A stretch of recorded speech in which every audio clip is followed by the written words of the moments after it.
Assalamualaikum warahmatullahi wabarakatuh. Teman-teman sekalian, saya Khadijah Makarim. Topik kita kali ini adalah fokus group discussion untuk penelitian kualitatif.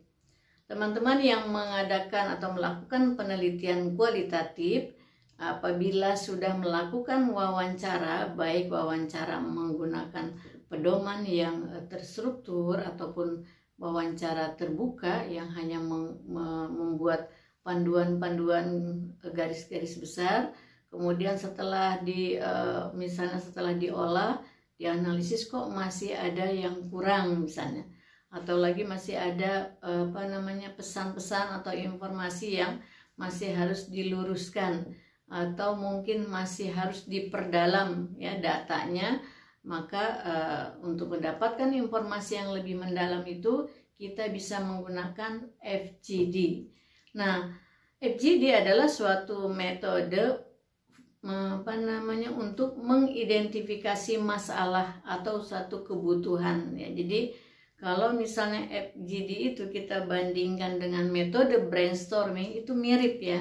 Cuma kalau brainstorming itu kurang mendalam. Tapi biasanya kalau dibandingkan brainstorming dulu baru nanti masuk ke FGD. Nah, di dalam proses FGD ini berkelompoknya biasanya minimal 5 orang dan maksimal 9 orang. Jadi berada di antara 5 sampai 9 orang.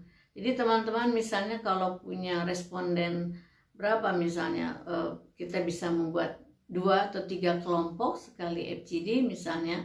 Itu bisa, tapi satu kelompoknya jangan banyak-banyak, 5 sampai 9 orang, karena kan tujuannya adalah untuk memperdalam informasi yang dibutuhkan oleh peneliti. Lalu tujuan FGD adalah menggali informasi dari partisipan secara terbuka, bebas. Jadi mereka partisipannya itu boleh berbicara apa saja sesuai dengan tentu dengan panduan moderator ya. Jadi tidak usah ragu-ragu. Nah, peneliti bisa merangkap sebagai moderator, menggali informasi seluas-luasnya, beri kebebasan supaya mereka terbuka. Kemudian produk akhir dari FGD itu apa? Yaitu sebuah laporan kesimpulan yang dijadikan masukan guna mendapatkan informasi yang dibutuhkan oleh peneliti. Jadi maksudnya adalah kita ingin mendapatkan informasi secara mendalam. Jadi ini lanjutan dari langkah setelah wawancara ya. Jadi kalau mau melakukan FGD, lakukan dulu wawancara. Setelah selesai wawancara, lalu dianalisis hasil wawancaranya, baru melakukan FGD, sehingga nanti FGD-nya akan terarah gitu ya. Apa yang harus dibicarakan di dalam kelompok tersebut. Kemudian FGD itu adalah digunakan untuk menggali bisa opini, bisa sikap, bisa juga untuk menyamakan persepsi ya. Jadi misalnya sikap terhadap suatu produk, sikap terhadap suatu masalah ya. Jadi kalau terjadi persepsi yang berbeda, nah di dalam FGD ini peneliti berusaha untuk menyamakannya, meskipun tidak 100%, paling tidak disamakan persepsinya untuk mencapai tujuan penelitian. Kemudian bagaimana prosesnya di dalam melaksanakan FGD misalnya? Ya, kita bisa atur. Yang pertama, lakukan dulu pendekatan.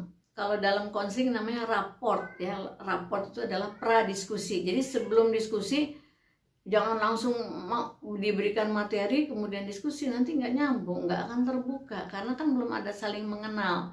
Jadi antara partisipan dengan moderator ataupun peneliti langsung yang melakukannya sebagai moderator, itu lakukan dulu pradiskusi. Gunanya adalah untuk mencairkan suasana, untuk melakukan pendekatan, saling mengenal satu sama lain, anggotanya tadi yang 5 atau sampai 9 orang ataupun dengan peneliti sendiri. Setelah itu kan jadi rileks, jadi nggak takut lagi untuk mengemukakan pendapat. Kemudian yang kedua, usahakan sediakan kertas yang cukup ya. Jadi jangan kurang, yang cukup, bahkan persiapan dengan baik. Kemudian ajukan satu pertanyaan.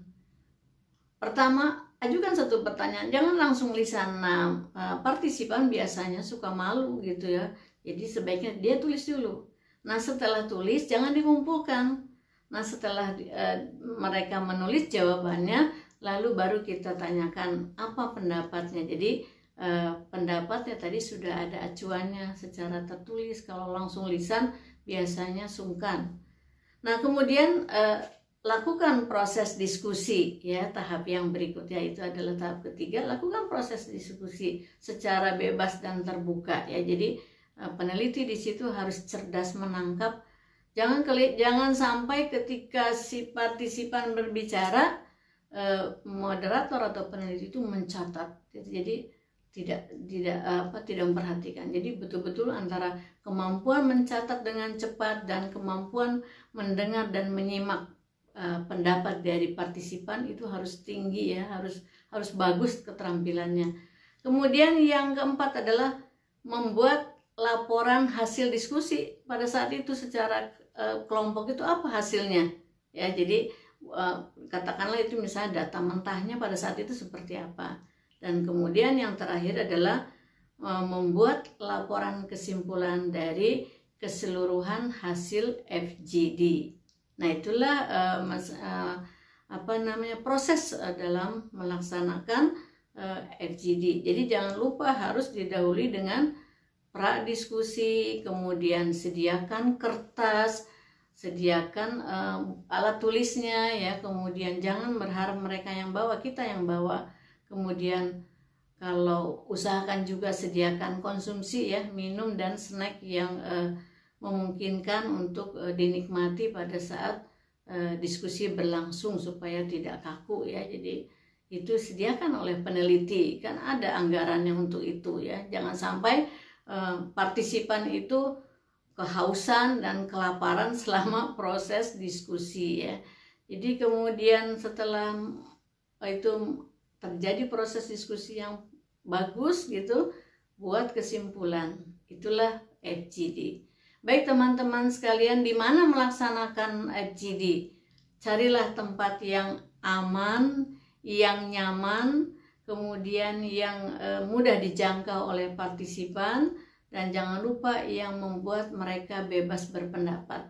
Misalnya, kalau kita ingin mereka itu menilai ya, misalnya kemajuan, katakanlah misalnya pelayanan di sebuah kecamatan misalnya, ya pelaksanaan FGD-nya jangan di kantor kecamatan, nanti tidak fair, dia takut misalnya. Mungkin di tempat lain, pilih yang lebih aman.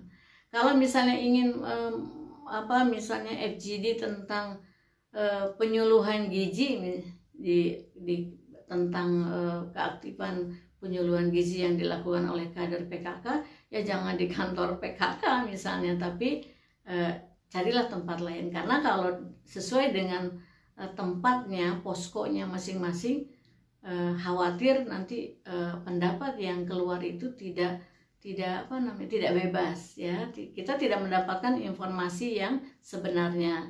Khawatir mereka takut kepada istilahnya perangkat yang dinilainya gitu ya. Jadi kembali lagi saya sampaikan, pilihlah tempat yang aman, nyaman, kemudian mudah dijangkau oleh mereka, jangan terlalu jauh sehingga tidak ragu kalau diundang untuk bertemu ya.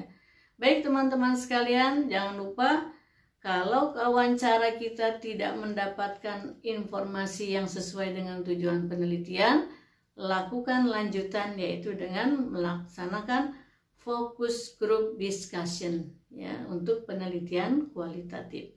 Mudah-mudahan bermanfaat. Share ke teman-teman yang membutuhkan, yang sedang melaksanakan penelitian kualitatif.